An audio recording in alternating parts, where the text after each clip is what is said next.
qisooyinku waa ay kala daran yihiin oo ayna kala xanuun badan yihiin. haddaba waxaan idin soo qabanayaa qisadan waxa ayna ku dhacday gabar Soomaaliyeed oo iyada ka sheekaysay sida ay ku bilaabatay qisadani magaalada Balcad ee gobolka Shabeellaha Dhexe oo aan ku noolaa 4 jirkeygii ilaa iyo 18 jirkeygii aan ku bilaabay waxbarashadeedii kuna dhameystay.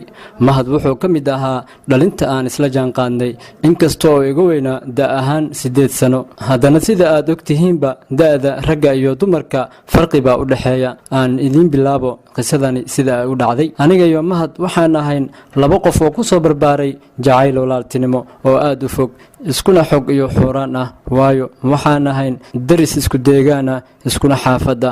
waxaan ahaa walaashiisa oo kale isaguna wuxuu ahaa walaalkayga oo kale.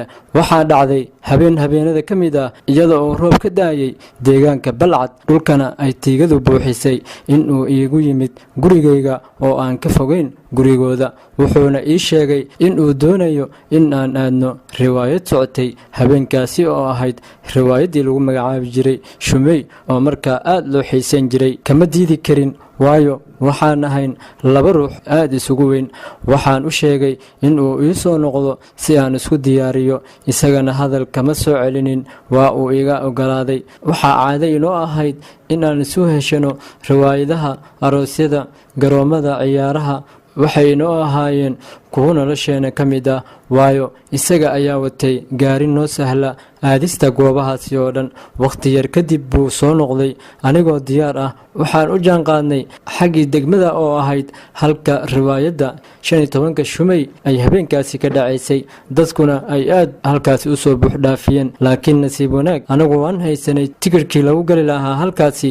mahad ayaa goor hore inoo soo jaray intii aan isdiyaarinaynay. kadib daawashadii riwaayadda oo aad u xiiso badnayd ayuu iga codsaday in aan magaalada dibadda uga baxno waana ka aqbalay. waxaan tagnay aaga u dhaxeeya dugsiga sare iyo mashruuca oo aad u qurux badnayd. markaa iyada ah anigu mahad uma hayo wax dhaafsiisan jacayl walaaltinimo balse isagu midtaa ka duwan ayuu wataa.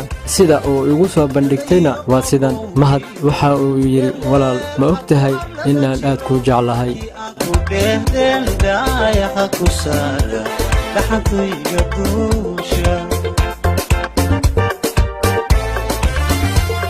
لو يا حسيديسا يبي لو وداكتا اللي تراح ماكي يوداشي نبتاكاي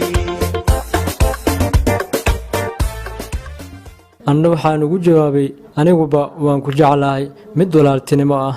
mahad ayaa hadalkiisii qaatay wuxuu igu yiri laakiin aniga waxaan ku jeclahay si dhab ah. waxaan ku yiri oo hadda makayga dheeldheel ah maxaa walaaltinimo ka fiican. mahad ayaa igu yiri waan ogahay in walaaltinimadu qaali ay tahay laakiin aniga waxa ay la soo gudboonaatay hami iyo qami la xiriira jacaylka aan ku qabo in aan nolosha kula qaybsado. taana iga ogolow waan ku baryaa. runtii waxay igu noqotay fajac. si aan ku aqbalo ma garanayo si aan ku diidana ma garanayo. waxaan se ka codsaday in uu isiiyo waqti aan ku soo fikiro waana iga ogolaaday. waxaan ahaa gabar markaas soo kacday oo aan weli cidna la sheeko wadaagin marka laga reebo mahad iyo Cabdisalaan oo mid walaaltinimo ah naga dhaxaysay mooye. haddaba waxaan ka badin waayay in aan aqbalo codsigii mahad uu ii soo bandhigtay. waa habeen isniin ah jawigu waa mid aad u qurux badan. waa jawi roobeed. waxaan ku kulannay goob gawaarida tagsiga laga kireeyo anigoo soo sagootiyey gabar aan isku galaas nahay. wuxuu igu yiri aan idin qaado si aan hadhow isugu kaliyeysano. waan ka aqbalay. markii aan Khadiijo xaafadoodii geeyey kadib waxaan beegsaday dibadda magaalada. waxaan xulanay meel aad u qurux badan. tan iyo cabaar markaan soconay wuxuuna igu yiri maxaad iga haysaa codsigeygii. aad baan u naxay.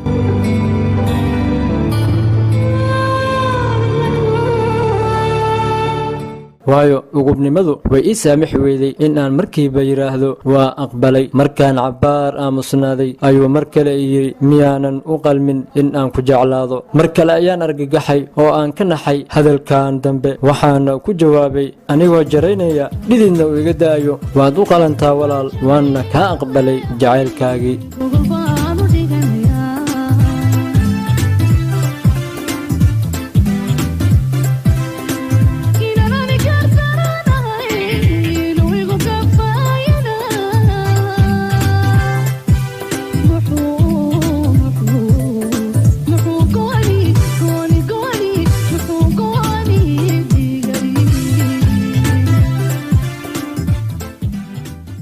habeenka taariikhdu waxay ahayd 16 bishii 6 1989 wixii ka dambeeyay ilaa iyo laga gaaro 1 bisha 2 1990 waxaan ahayn kuwo lagu daydo ama lagu halqabsado marka jacayl laga hadlayo deegaankan ku noolnahay.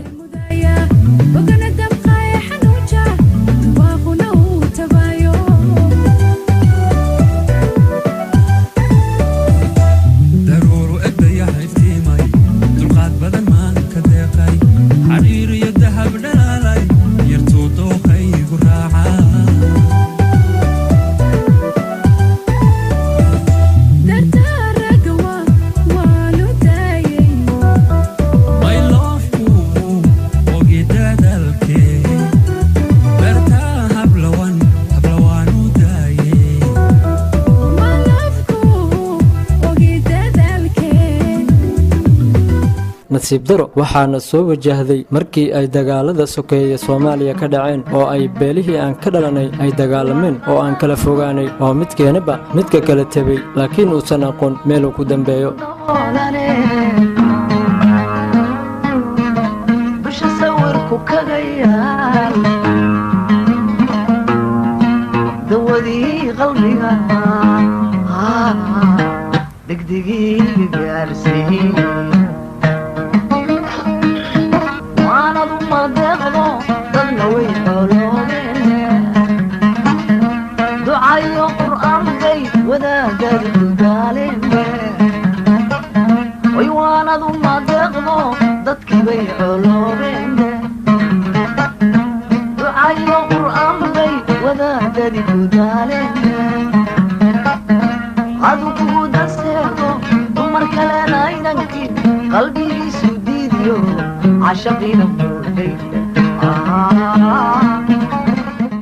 dhacdadii labaad iyo mushkiladii adduunka waxaan ku kulannay magaalada Nairobi ee xarunta u ah dalka Kenya gabar aan isku deegaan ahayn. salaan kadib waxaan weydiiyay bal in ay meel ku og tahay gacaliyahaygii waxayse ii sheegtay arin aad iyo aad iga qiiraysay oo ah in uu waashay oo uu qashinka ururinayo qofkii dumar ah oo dhaayaha saaraba uu magacayga ugu yeerayo.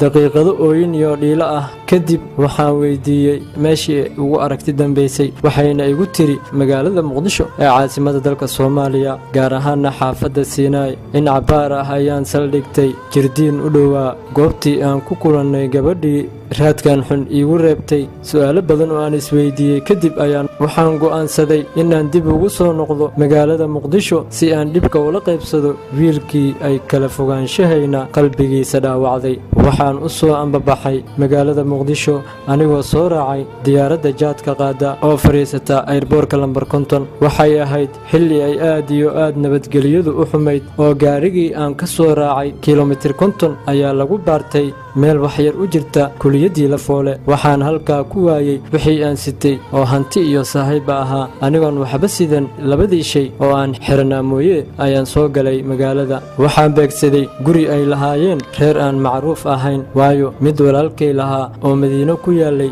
ma aadi karo nabadgelyo awgeed. markii aan soo gaaray gurigii aan u socday mise waa hore laga qaxay mushkilad badan adduunyadan.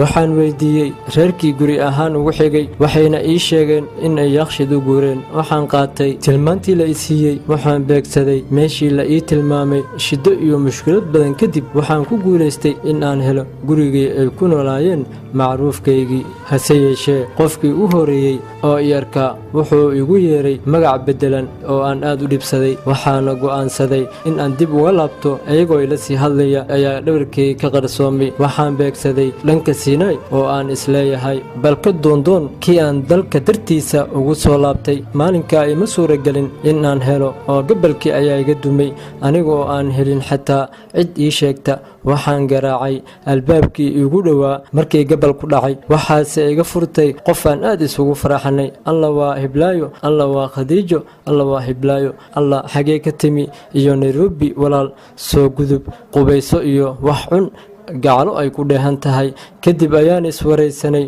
waxaan u sheegay ujeedada socdaalkayga iyo inay caawiso si aan u helo wiilka dartay u dhibaataysan waxay ii sheegtay in ay reerkoodii u qaxeen magaalada Beledweyne hase yeeshee uu joogo wiil ay walaalo ahaayeen oo gaari wata oo labadii maalmoodna uu mar yimaado oo ka shaqeeya isla Beledweyne waxaan ka codsaday in ay i tusto meesha uu ka baxo si aan ugu raaco Beledweyne maalin kadib ayuu yimi markii aan la kulmay wuxuu ii muujiyay waji furan iyo farxad wuxuuna ii sheegay inuu beri tagayo laakiin wuxuu igala taliyay in aan iska joogo waayo qadiyada jirta waxaa laga yaabaa in ay dhibi ii geysato wuxuuna iga ballan qaaday in uu soo noqonayo isaga oo wiilkii ay jeclaan jirtayna xamar keenayo si aan u kulanno maalin xasuus dhiilo iyo farxad xambaarsan 4 bishii 9 1993 goor subax ah ayaa albaabka la soo qarqaraacay waan furay waayo waxaan ahaa qofkii ugu dhowaa waxaa indhahaygu qabteen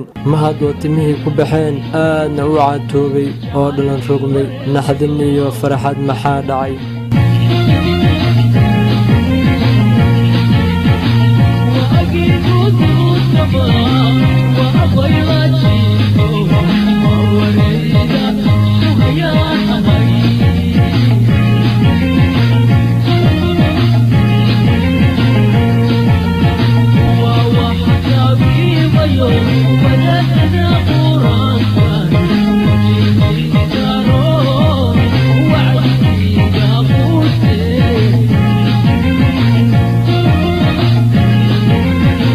walaalkiisa Cabdikariin oo markaa waday ayaa markaa ku yiri ma garanaysaa gabadhan wuxuu yiri haa waan garanayaa waan ku soo booday oo isku duubay daqiiqado kadib ayuu Cabdikariin ii sheegay in aan ahay qofkii ugu horeeyay oo uu garto muddo 2 sano ah waxaan ka codsaday in uu iiga tago si aan bal u darso dareenkiisa iyo sida uu wax u tabanayo intii hadalka aan wadanay Cabdikariin ayuu ga soo dhex galay isagoo igu yiri xagee iga aaday maxaad ii dishay xagee igu ogeyd isagoo sii daba dhigay su'aalo badan oo aan garan waayay si saxriira oo dhibaato ay ku jirto ayaan ugu warceliyay xanuunka i haya waa xanuun idamka goor walba walaal iyo waalidna aan ila qaybsan karin yaan u sheegtaa dhibta caashaqa yaan ka weeshadaa jacaylkaaga si kastoo ay tahay qalad ma lihid adiga mana awoodo inaan qof xun kugu tilmaamo adiga dabka si walbuu u kulul yahay haddana dadka kama maarmaan waxaan aqriyaa fariin walboo jacayla waxaan dhegaystaa hees walboo i khusaysa keligay ayaa murugooda waan ogahay ima necbi laakiin ima naxdid waayo waxaan ku joogsadaa dab agtaada yaalla adigoo damin kara ayaad haddana igu daawata ma hadalkaygaan ku farxad gelin ma muuqaygaan ku farxad gelin keliya inaan ku jeclaado oo aad iga cararto maxay ku farxad gelisaa adiga hadalkaaga ma xuma laakiin dhaqankaad igula dhaqmayso maxaa xumeeyey ma raba hadal gab ugu ah inaan kugula hadlo mar walba raaligelin ayaan kaa codsanayaa ii dulqaado si aan dhibteeda uga hadlo kuma dhahayo waad xun tahay laakiin isku day in aad fahanto nafta adiga kugu jirto inay anigana igu jirto mar walbana ogow inaan ku jeclahay anigoo su'aalahaasi isdaba joog ah aan fahmi waayay muddo kadib ayaan ku yiri waa anigan kuu soo noqday mar dambana kaa tegi maayo waxaana go'aansaday inaan u kaxeeyo halkii aan ku noolaa ee Nairobi oo aan la dhunto waayo waxaan ka baqay in reerkoodu ay iga diidaan waxaana arrintaasi kala tashaday khadiijo oo ahayd saaxiibtayda waxayna tiri ku dhaqaaq wixii dhaqaale ahna aniga ayaa kugu saacideeya waxaan u yeeray walaalkiisa cabdikariin oo aan u sheegay in uu igaga tago oo safarkiisa uusan baajin ee markaa dambe oo uu soo noqonayo oo uu kaxeeyo maadaama bani'aadanimadu ay ku jirto in la isbadbaadiyo kadib waxaan isu diyaariyey safar qarsoodi ah waxaan ka ambabaxay magaalada muqdisho safar dhinaca dhulka ah anigoo sii raacay gaari u socday gobolka Jubbada Hoose xaruntiisa Kismaayo markii aan tagnayna waxaan ka sii raacay diyaarad ilaa iyo Nairobi durba manasan oo waxaan geeyay dhakhtarka dhimirka qaabilsan hase yeeshee wax weyn uma tarin kaliya daawo dejisa ayay isiiyeen cid ma dilo cidna ma caayo sidaasan ku wada noolnahay isagoo dhimirka aan caadi ahayn iyo aniga oo isaga uun eegta waxaan daris la ahay jacaylkiisa isagoo nin iyo ahayn waayo nin waalan waxba kuma xirmaan waxna kama furmaan reerkoodu waxay ii yaqaaniin saaxiradii wiilkooda waashay reerkayguna waxay ii yaqaaniin tii sixirnayd markaan darsay waxay Soomaalidu sixirku u taqaano waa jacaylka dhabta ah haddaba muddo 12 sano ah waxaan ku wada nooleen aragti oo kaliya iyo eed aadane oo aan ka baxsan la'ahay waayo isagu waxba garan maayo waxa ay leeyihiin oo waa qof ku nool daawo iyo waliba inuu aniga ii ag joogo kaliya adduunyadu yaa badana adduunyadu wax walba way ku toostaa ee Ilaahu u gargaar dadka isjecel